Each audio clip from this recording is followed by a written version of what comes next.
All right, what's up guys? We're back. It's time for some Tuesday training. So what we have for your second day this week is for the warm-up, we're gonna do 3 rounds, 30 seconds per station. So this is gonna be a 6-minute clock. You're gonna do 30 seconds of cat-cows. So again, tabletop position. I'm just going to tuck my chin and reach my spine up to the ceiling. And then I'm gonna look forward and drop my belly button down to the floor. I'm gonna alternate back and forth between those 2 positions for 30 seconds. After that, you're gonna bear crawl for 30 seconds. So I'm gonna come up to this position, legs nice and straight, up on the tippy toes, and I'm just gonna walk around for 30 seconds. Then I'm gonna do 30 seconds of kneeling T-spine rotations on my right side, and then 30 seconds on my left side. So for the kneeling T-spine rotation, what I'm gonna do is from here, I'm going to take my elbow, I'm gonna come and reach through as far as I can, so really opening up that mid-back, and then I'm gonna come up to the sky and try and open up as far as I can this way. Nice and slow, back through, back up overhead. So again, really rotating that spine as best as you can. And you're gonna go through that 3 times, 30 seconds each station. Then, what we're gonna do is to get the heart rate up and get things going a little bit, you're gonna run for 90 seconds out. So again, open up a door at your house. You're gonna run out for 1.5 minutes at a relatively easy pace, just a nice jog. And then at the 90-second mark, you're gonna turn around and you're gonna run back to your start point hard. So again, you're gonna run out for 1.5 minutes, jogging. When your clock is up, you're gonna turn around and run back at a higher pace so that again, by the time you get back, that heart rate's up a little bit and you're feeling it. So after that, our strength work to start the week is some pressing. So we're gonna work on some strict handstand push-ups. So for today, you're gonna do a 6-minute EMOM of 3 to 5 reps. So it's a similar number of reps to what we did last week, but we're condensing it down into a quicker format. So there's gonna be a little bit more of a fatigue component to that. So what we're gonna do is your RX plus is gonna be adding a deficit. So again, if you're strong with this movement, you can add a deficit down onto the ground. Other than that, you can scale the range of motion. So I can add an extra stacked up hoodie or a large cushion to the couch under your head to decrease the range of motion a little bit. And then lastly, you can do a pike. So again, we chatted about this a little bit last week.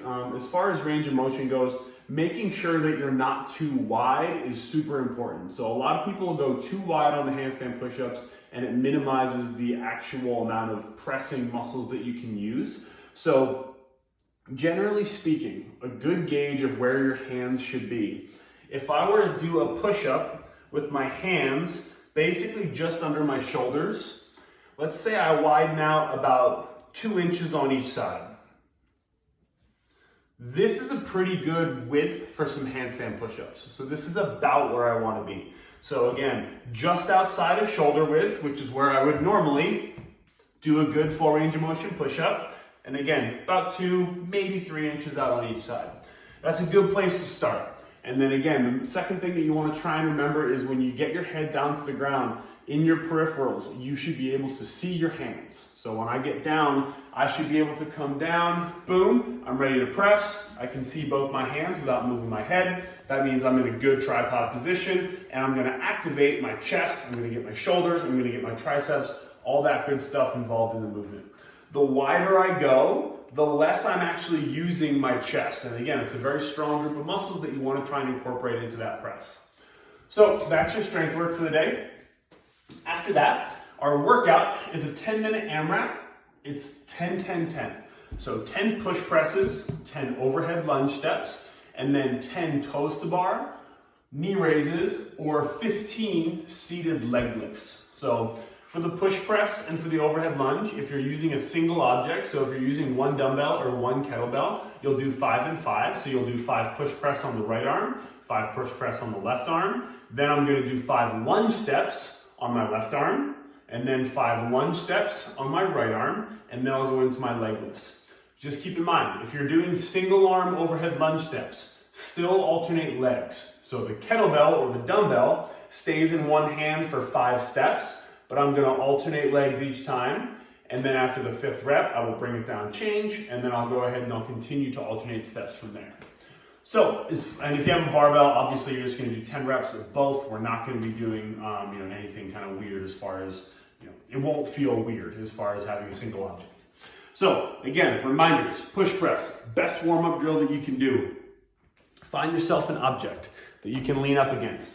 Make sure that your heels are in line with that object. So for me, I'll go ahead and go this way so it's a little easier to see. My heels are in line with whatever object I'm standing up against. My feet should be just outside my hips. And then from there, I want to keep my heels on the ground, my butt on the wall, and my upper back on the wall. And then if you want, you can mimic this front rack position right here. And all I want to do is I want to dip down 3 inches, which should be basically until you actually feel a little stretch in the calf. For me, if I go any lower than this, I can feel my heels come up off the ground, and that's not what I want. So again, I've got my elbows up nice and high. I'm keeping my back and my butt in contact, sitting down about 3 inches, and then standing up. And you want to go through, let's say 10 to 15 reps there, because again, it's a very different movement pattern. It's a different range of motion than we're used to when we do a lot of things, in fitness. So keep that in mind when you go through your push press. Second thing that's most important to try to, keep in mind is that when I'm overhead, I want, anytime my spine is loaded, I want to keep it as neutral as possible. So I want to squeeze my butt and I want to pull down with my abs. I don't want to load my spine when it's overextended or when it's overly flexed. Again, it's not really designed to handle much load repetitively in either of those positions. So make sure that the ribs are down when the barbell's overhead. After that, your overhead lunge steps. Again, that barbell or that kettlebell or dumbbell needs to stay locked out the whole time. So if you have a kettlebell or a dumbbell, you don't really have a choice. It has to be right here, because if it's any wider out, it's just going to be impossible to keep overhead. If you have a barbell, you have a little bit more freedom. So you can go, if you're a little bit more flexible, you can go narrow. So I could have my hands, about shoulder width. And from here, I could go through my lunges. If I'm a little bit less flexible, I can go ahead, bring my hands out wide, closer to a snatch grip. But either way, I'm going to step out long enough that I achieve 90 degrees on both legs, but I can still keep my ribs down. And when I'm here, arms are locked out. And then I want to keep the ribs down and press hard back up to standing. And I'm going to alternate legs for 10 total reps. After that, again, if you don't have a bar to hang from and you can't do toes to bar or you can't do kipping knee raises, then what you're going to do is 15 seated leg lifts. So for those, what we're going to have happen is, again, we've done these in the past as a warm-up drill for toes to bar, things like that. But I can put my hands around my kneecaps and I'm going to do 15 seated leg pulses. So from here, I'm going to bring my feet up. I would if there weren't a dog sitting on one of them. But I'll do 15 reps. And to make that a little bit easier, I can always lean back a tad. So I can go ahead, excuse me. I'm sorry. So if I need to, lay down. Lay down. Put your butt on the ground. Thank you. And I could always lean back and I can make this movement a little bit easier this way versus a little bit harder being further forward. So that's your workout, 10-minute AMRAP. After that, our accessory is some real intense core work. So what we're going to do is 8 rounds. Ideally, this should take you about 4 minutes because there's not going to be any breaking between these movements. You're just going to go from one right into the next one. So what we're going to do is we're going to do a 20-second plank hold followed by a 10-second hollow body hold. So did you not enjoy your walk today? Was that not enough? So what we're going to do is we are going to do a 20-second plank. So you can do a high plank or you can do an elbow plank. It's up to you guys. Either way, hands are about underneath the shoulders. My butt squeezed, my belly is nice and tight, and I'm actively pressing through my shoulder. I'm going to hold for 20 seconds, and then I'm going to, after 20 seconds, immediately come down to the ground to a hollow body position.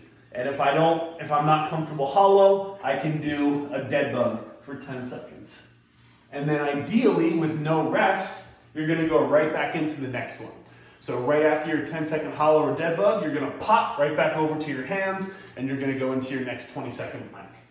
and you're gonna rest as needed, switching between those. So again, ideally, boom, boom, boom, boom, you're done in 4 minutes, but if need be, you can take a little bit more rest.